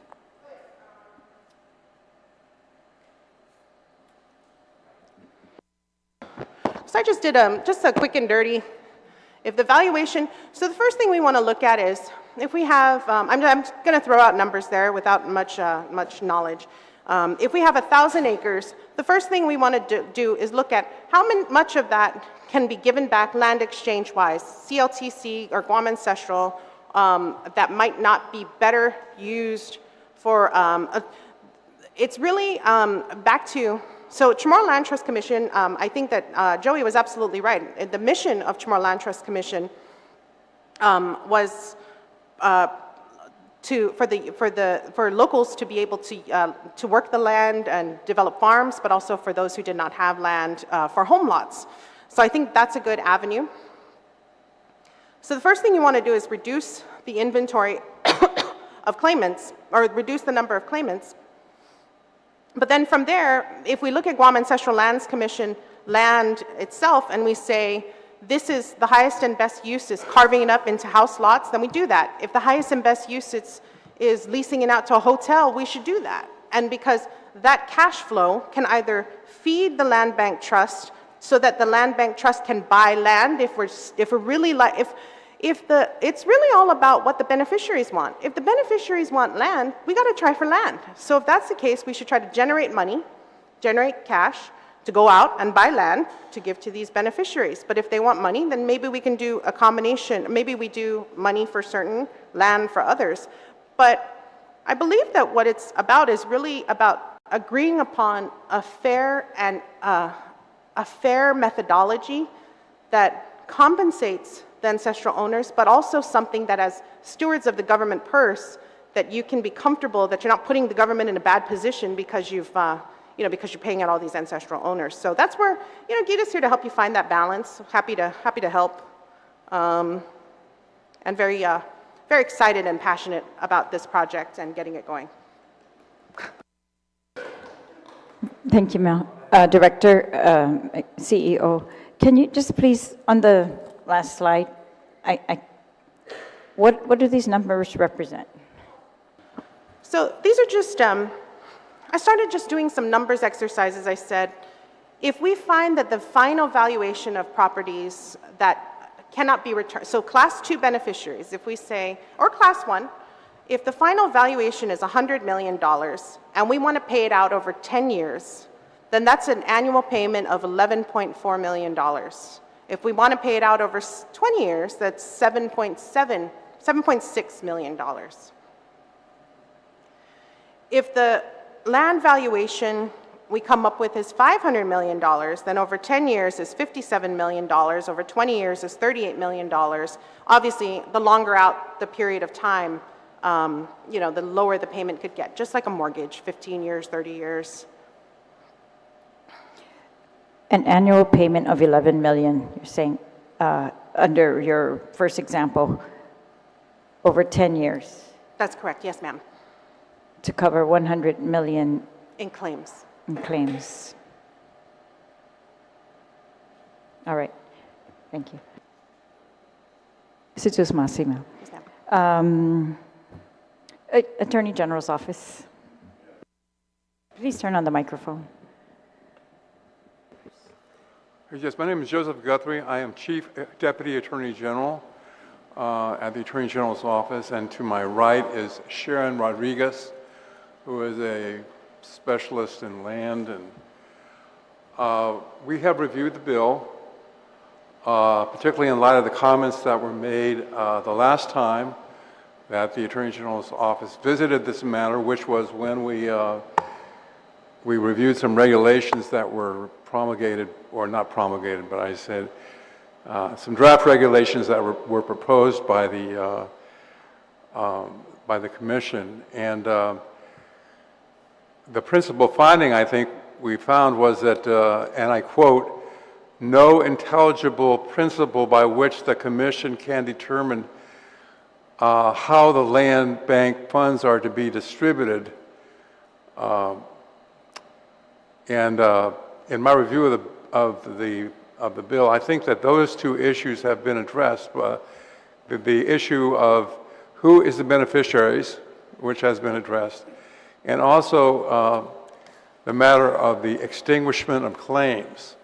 Apparently, in the prior law, it provides for payment of money with no ultimate extinguishment of claims. So they have developed a process in here in which extinguishment of claims can occur.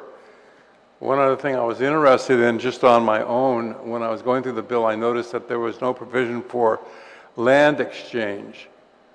I'm no expert, but in listening to some of the people testifying today, I think that they see that as a possible part of the process. Anyway, but I would say that we support the bill. I did make some changes to the language of the bill, which I'd like to give to Mr. Birch, because it's basically changes that would make the bill easier to understand, grammar, that type of thing. And if I can just give that to Mr. Birch, then I think it might be adequately dealt with. But anyway, that's all I have to say. I think it's a very, I was not aware that this situation occurred, and it's really something. I'm amazed. All right, thank you. I'm going to ask my colleagues to be given the questions, if they would like. Senator Taitukui. Thank you, Madam Chair, and good afternoon to everyone who's here to testify. Thank you so much for taking time out of your schedules to be with us, to provide us information and comments that are being made. It is one thing, it is a complicated bill. It's very complicated. It's very touchy too in the situation, and I think the numbers are quite exuberant, and to provide funding for both Class 1 and Class 2, it's like, I hear what Joey's saying, and I really rely on Joey on a lot of times because he has a lot of institutional knowledge, as well as he's very, very well versed with ancestral lands, to come to a reality check that we all need to do. I'm going to continue to listen, seek the Attorney General's comments too, and Sharon, I'll be happy to give you a call later on, and you can school me on what has happened in the past and why there was such a confusion on the enabling legislation and trying to get rules and regulations put in place.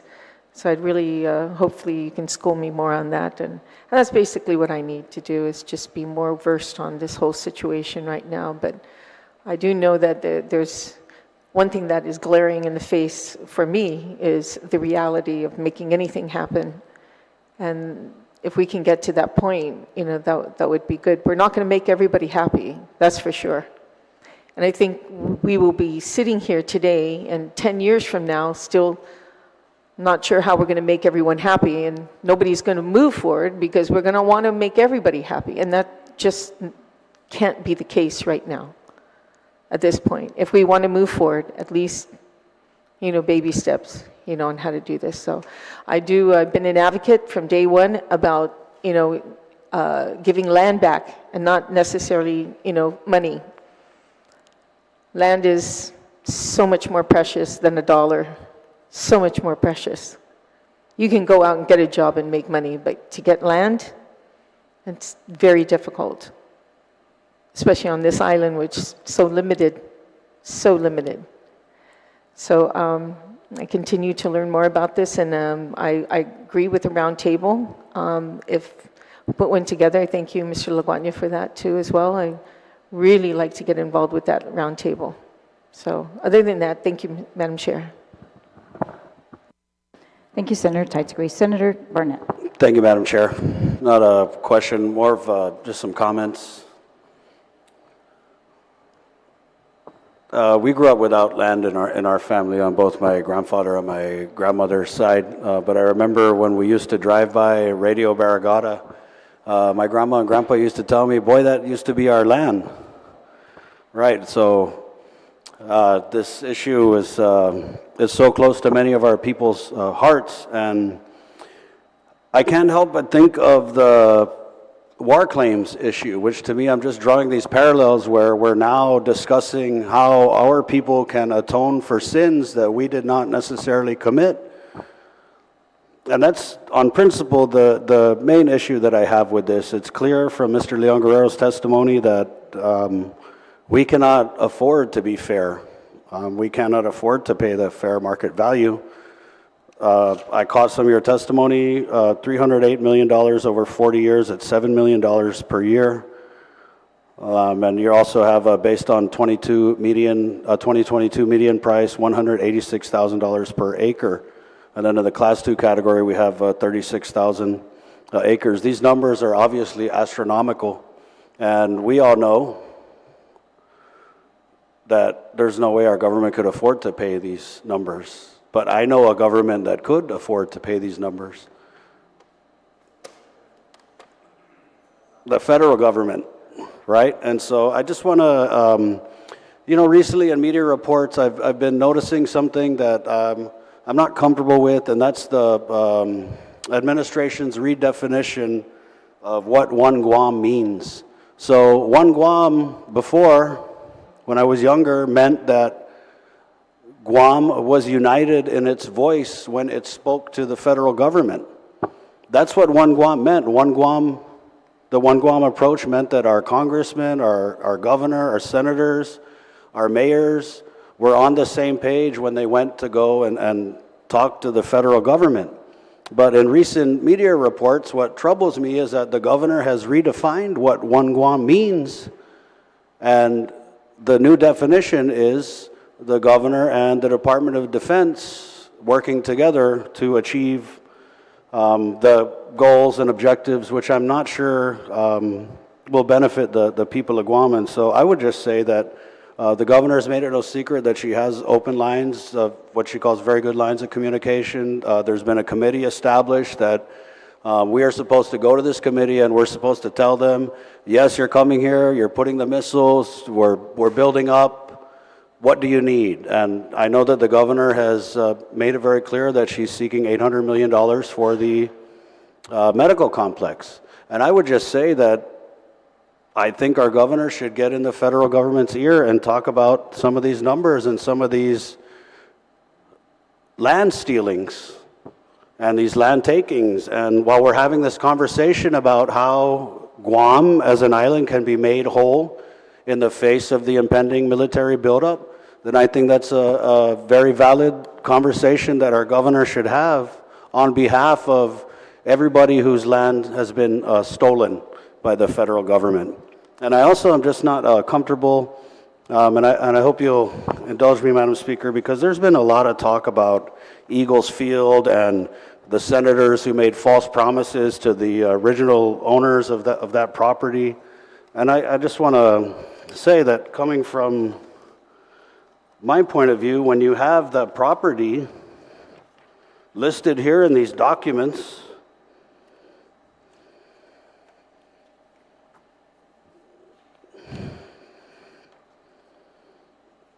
portion of Lot A7, A and B, Anderson, Barrigada Annex, 102 acres, and of course this was the Eagles Field. listed under potential transfer. Now, much has been made about the governor saying that the senators made false promises, and I don't think that I have ever told an ancestral landowner that they're going to get their land back. All I ever said was when it reached the point that it was potential transfer, then our government should have done everything that it could have done to ensure that that transfer was no longer potential, but that it actually happened. And so if you have one Guam where our leaders are united and consistent in the message that they're telling to the federal government, we can accomplish so much more. But remember, what benefits them is divide and conquer. So when you have senators saying one thing and the governor saying another, then we're never going to get anywhere. And I don't think we're ever going to get to a place where we can realistically close the door on these sins of the past that were not committed by the people we are now proposing pay for these sins. So that's nothing further. Thank you, Madam Speaker. Thank you, Senator. Yeah, I want to, when Senator Guåhan was speaking, he's talking about the value of the land. Talked about Fena, Sumai, and really the sacredness you also spoke about.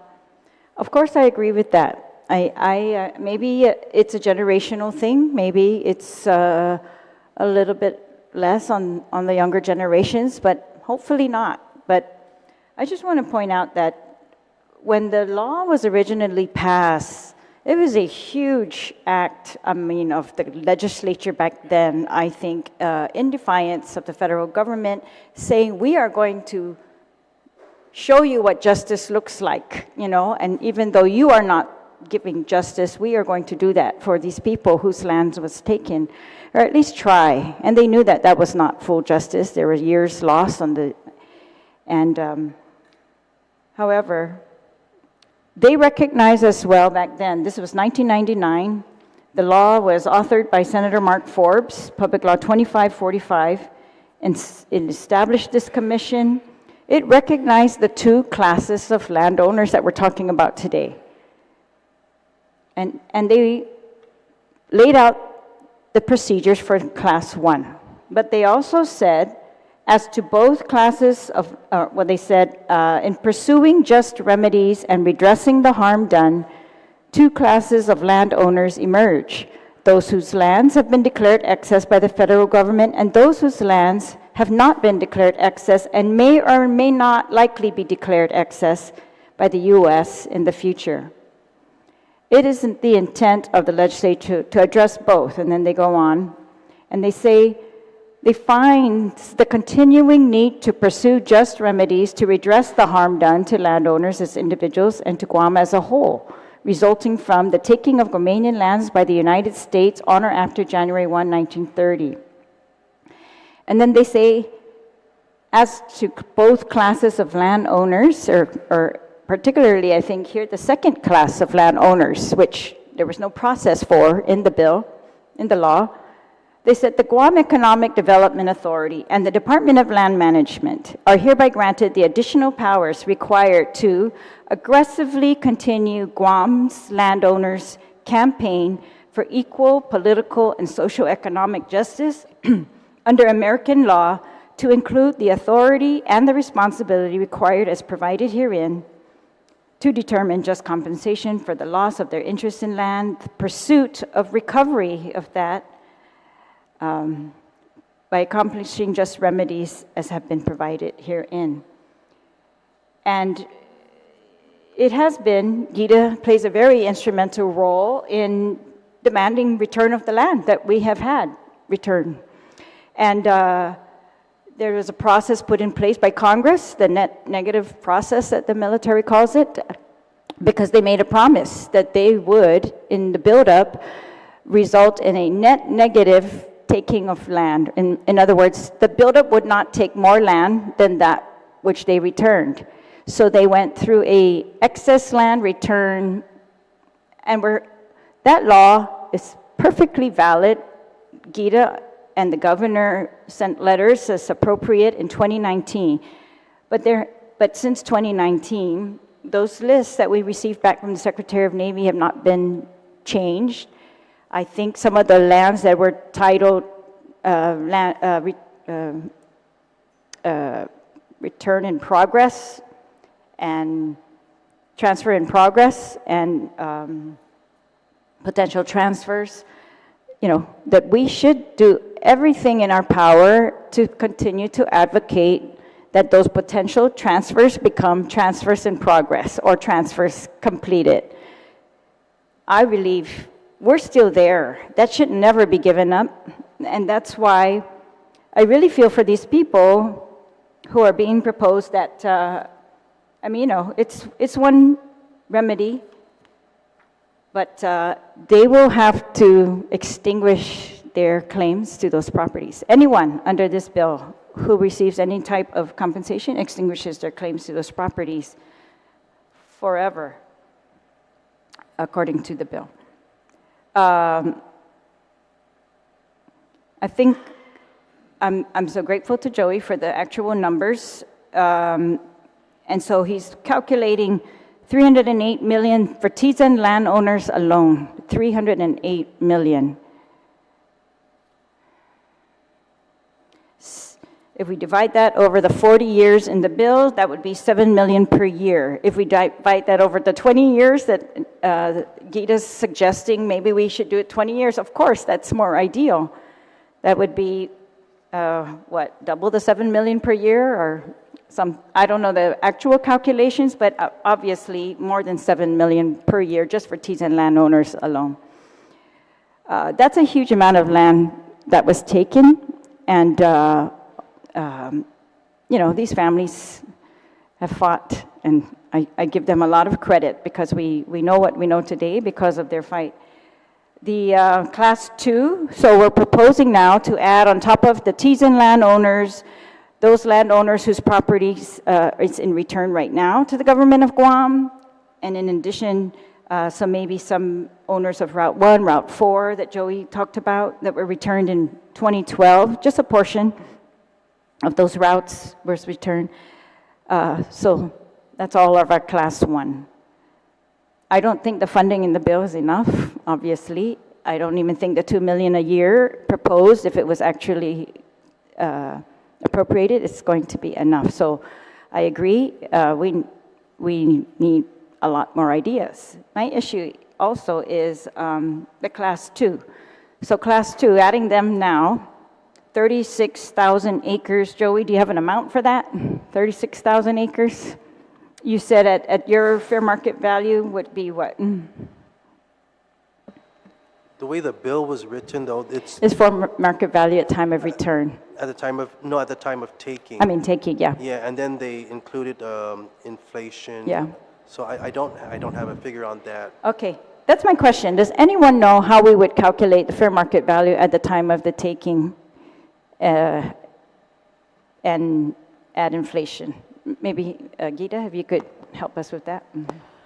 Yes, ma'am, we have some ideas. We were thinking, the first is to really get a handle on how much land we're talking about, and then 36,000 acres. Right, but it's 36,000 acres that could be different types of topography, different locations, different uses, and so on and so forth. So what we probably do is, what I would recommend that the Guam Ancestral Lands Commission do is not an appraiser, but someone involved in land valuation and historical land valuations. Property taxes, at what point, I don't know at what point in time that was established in the system, but property taxes were always based on assessed values. So let's say the system of property taxes only came into be in 1979, then perhaps we say we can only go far back as 1979, but in 1979 there was an assessed valuation of adjacent properties. And then how you adjust forward, the CPI has, it's an index, and you... Sorry, did you say 1979? I'm guessing, I'm saying... well, the issue was, these properties were taken before the war, after the war. They were taken, the bill now changes it from after 1930, taken after 1941. So properties taken after 1941. Sure. And of course, all the lawsuits over the years are because of valuation, because they didn't agree with the military's valuation. That's why when you talk to the Eagles Field landowners and told them you had already been compensated, so as every other land taking, but they were compensated in pennies and coconuts and other things that's our controversy with the federal government, is the valuation at that time that has been cited. So that's a hard measure, I think, to use in this bill. I mean, we disagreed with that being the value then, or whatever they had in writing at that time. And I'm not sure. We can talk about it more. If you have any suggestions, please submit them to us in writing. But I think that's going to be the crux of the problem. How do you evaluate these properties at the time of the taking? Because that was the crux of the issue. It really was. That's why we are compensating them again with their land, because we did not believe they were fully compensated, even those who received money. But so that valuation methodology, time of taking, that's anybody who has anything to submit, please do. I'd like to see that. Also, the valuation at the time of return, I guess those other methodologies that you suggested, we can take a look at those. I'm curious how they would compare to Joey's final numbers. But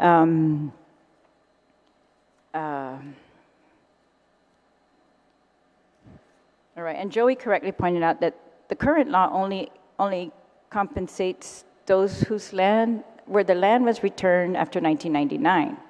But this bill is going to say return or no return all land, which is a big jump. But Joey, I support your work with this commission for many, many years. My only question to you is, when you say the land exchange should be an option, okay, but it should be taken out of the Chamorro Land Trust inventory. If that's the case, what is the Ancestral Land Bank inventory for? It's specifically in this law to compensate landowners. So with our inventory, we don't have enough inventory to generate the income we need to compensate these landowners. And so that's there was the land exchange that was offered to the Tisan landowners, and I think we should look into that again and have that option for them to use Chamorro Land Trust property for the land exchange. And maybe with the income that we're generating under Ancestral Lands Commission, maybe we can use that income, instead of compensating landowners, we use that to develop the Chamorro Land Trust properties for the infrastructure, for the easements, the roads. Sure, but if it's not enough to compensate your landowners directly, how would it be enough to compensate them indirectly through contributions to the Chamorro Land Trust? So we would use it to develop the Chamorro Land Trust property. And so you're saying you're going to compensate a Terlaje landowner by giving them a quarter-acre lease on Chamorro Land Trust property? That would be an option, but they would use, if they prefer, they could choose that option to get a Chamorro Land Trust lease. And so we would need to amend the law that requires us to compensate landowners, amend the law to use use the money that we generate to instead develop the Chamorro Land Trust properties that are going to be used for land exchange or leases. The issue for me is huge that you're suggesting, because we've got a whole list of 8,000 people on the Chamorro Land Trust sign-up sheet on day one who've not been received their lands. And all of these people, presumably, are those who lost land because of land takings by the U.S. government. We went through lawsuits, 2 lawsuits now for the Chamorro Land Trust, and I'm not inclined to make a shift that's going to subject us to another lawsuit where we prioritize maybe one class over another. We've already got this whole land bank, but we'll check. I mean, I understand what you're saying about the numbers, that you don't have enough in your inventory. You're saying you don't have enough land to compensate.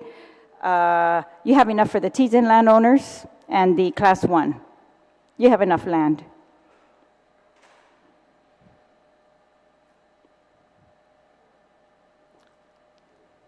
Not if we're going to include the Route 1. We need to include the Route 1 and Route 4 returns. Yeah. And then the potential transfers, which will be another 200 acres. What's that? That's the list that on the negative report. Those are the potential transfers Okay, that we that's keep 200. talking about. Alright. Those are another approximately 200 acres. That would be a Class 1 beneficiary. Okay, so the 200 acres, and what is the number of acres for the Route 1 and Route 4? Route 1 and Route 4 up is approximately 98 plus 39, about 120 acres. 120 acres, and then you said So for about T- 2,000 total acres. Okay, We're looking 2,000 at. acres, right? That's Yes, your ma'am. current obligation before the laws even changed, right? Yes, Do you ma'am. have that much? Yes, we do. Okay. Do you still have that amount after you take out the 100 acres that the governor wants for the new hospital complex in Agaga? I believe we would, yes. All right. That's 2,000 acres. So what is your current bank land inventory, land bank inventory of land? These non-ancestral Non-ancestral. non-ancestral lands, it's about 1,800. Less than 2,000? Less than 2,000. Well, so with the current inventory is what we have put in the land bank trust, but we have other inventory that we have not included, which we have to research the land ownership. So we have an additional, I think we have an additional 500 acres that we need to include into the land bank trust inventory. And those properties, I'm vetting those properties. So when I'm going through the properties that are returned and identifying landowners, then we put it into the land bank trust. So we've only identified 1,800 so far, but we have about an additional 500 that we have not included yet. But those are crown lands? According to my research, yes. These are crown lands or non-ancestral lands. Okay. So 1,800 plus 500. About 500. That's what we're looking at. Okay. And we would have to find, in order to compensate Class 1 right now, we would have to find a way around this court decision, right?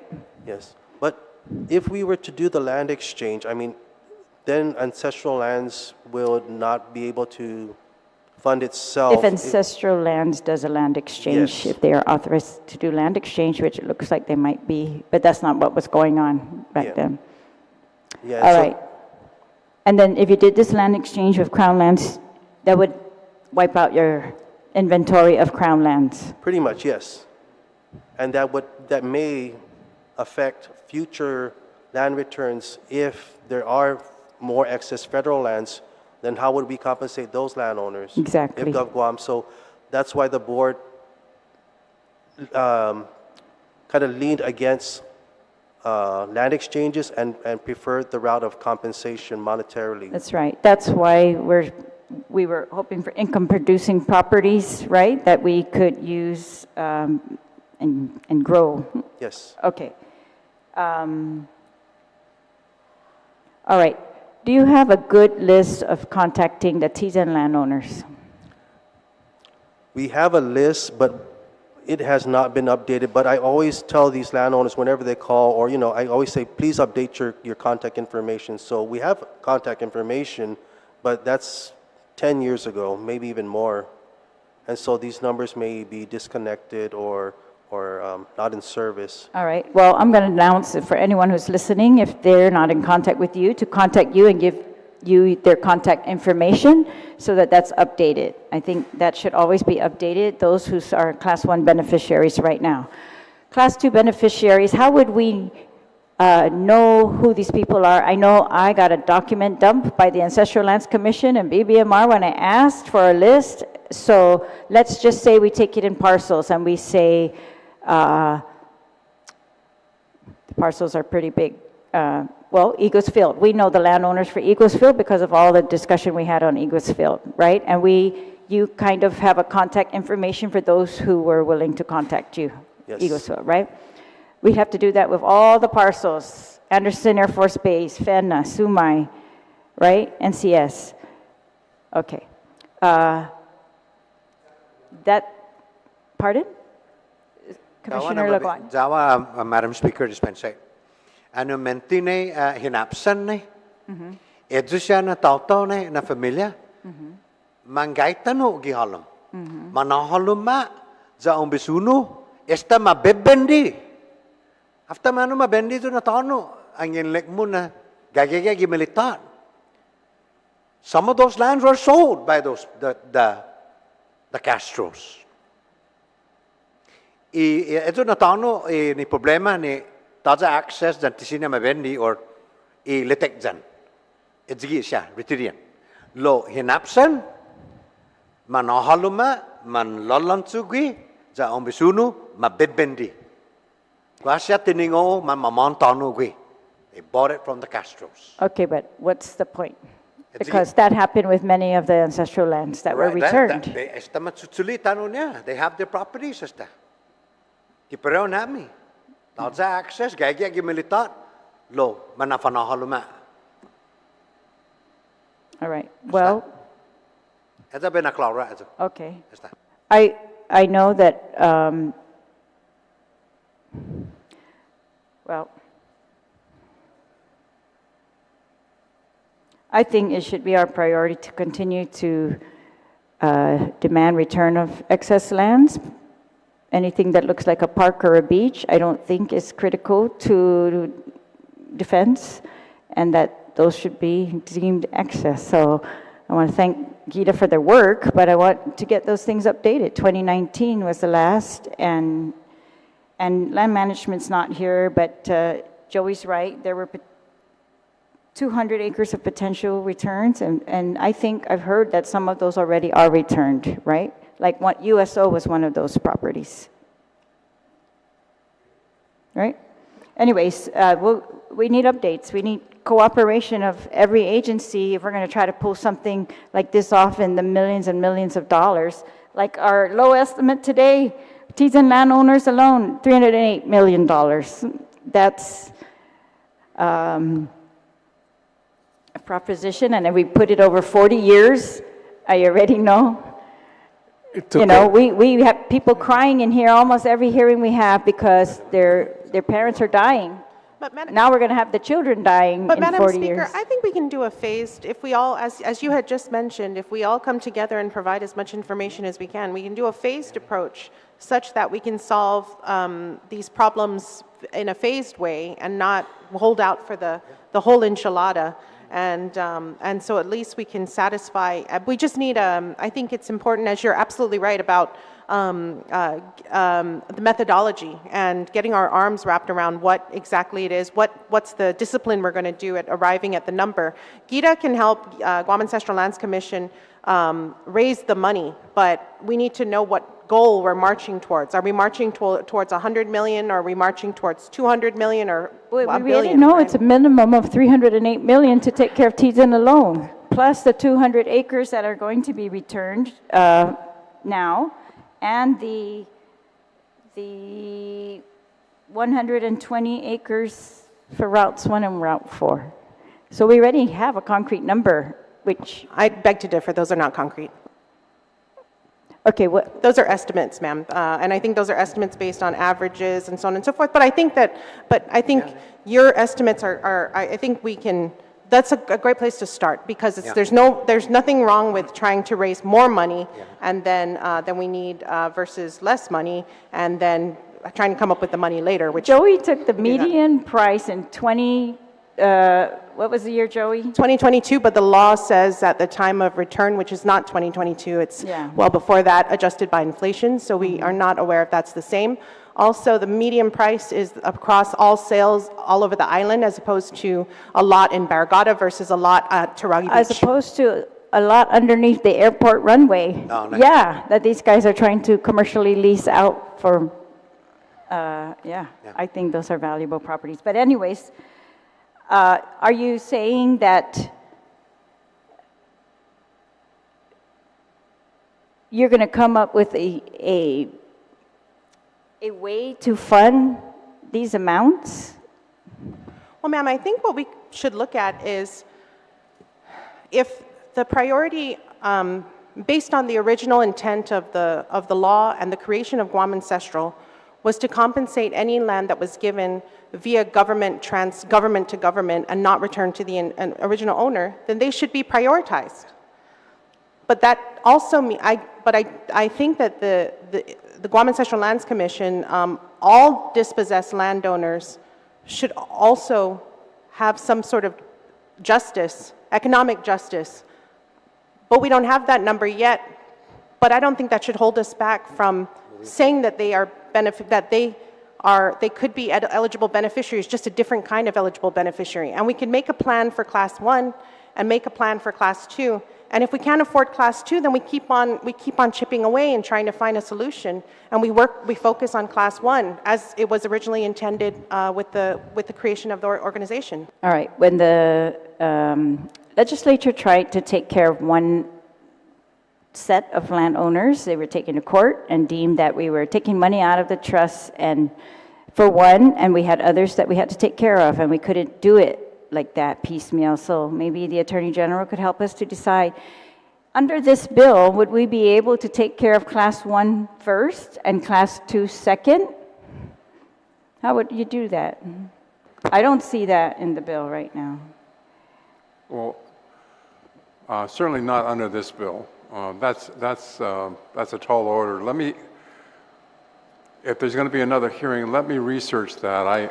I would hate to just answer that off the top of my head. All right. I appreciate that. And I guess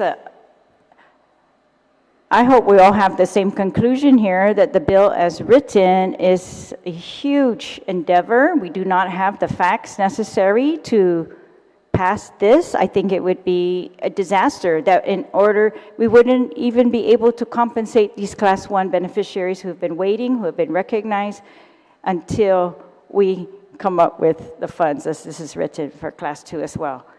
And I just want to all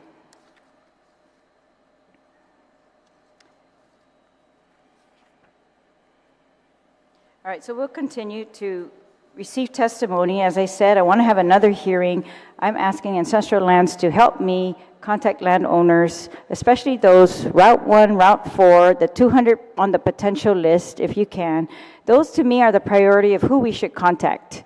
And all the others, yes, we'll try to contact them as well. I want them to hear by these hearings that we are trying to get a hold of them. We think they should know what the bill says and what it does not say, and what the possibilities of being compensated really are. And before we end, I just want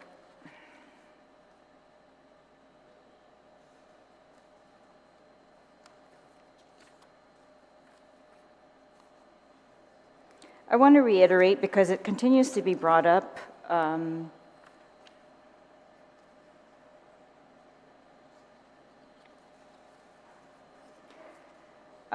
agencies of our government, including the Ancestral Lands Director, which is very bothersome to me, continues to say to landowners that they will not ever get their land returned. And I don't understand why that is acceptable for the commissioners that the director says that. Our law right now and congressional law says there will be excess lands and they will be returned under this process. We are aware of the statute that you cite. However, we have a judge on Guam. And so if you want to say, well, she can't decide for the federal government, perhaps. But she sure did give us a fighting chance, and we have always had to fight for this. And so if we give up without fighting, I can't see how we're going to move at all to get any of those other lands returned. And that's really, I guess, what bothers me the most about the bill is I don't want to say we're giving up on those lands getting returned. I don't want to classify anybody's land as you will never get your land returned. I don't believe in that. I believe in working with Gita and the governor that keep trying to designate more, keep trying to designate more. They gave us a process. It's worked for some, and let's continue. But I want to really thank Judge Iriarte for saying that she does not find that the evidence supports the United States' assertion that the policy of returning land back to original landowners does not constitute a public benefit use as contemplated by the Guam Excess Lands Act. And the Guam Excess Lands Act was very, very clear to state its public benefit, and that was justice. It was justice for years of land takings, massive land takings, and not accurate compensation. That was their public policy. That is the same public policy used in the Moore Land Trust case recently, and that's why it was found non-discriminatory, because it was to repair a justice made to the people of Guam and to take care of an unresolved injustice from land takings, massive land takings. So I want to thank all of you for your help today and your help in discerning all the implications of this bill and your offers to help us to find methodologies, processes, and money and how to fund these things. So we will continue to work on this, and thank you all for your work today. All right, that being said, this hearing is concluded. It is 5:20 p.m. Sizus Masi.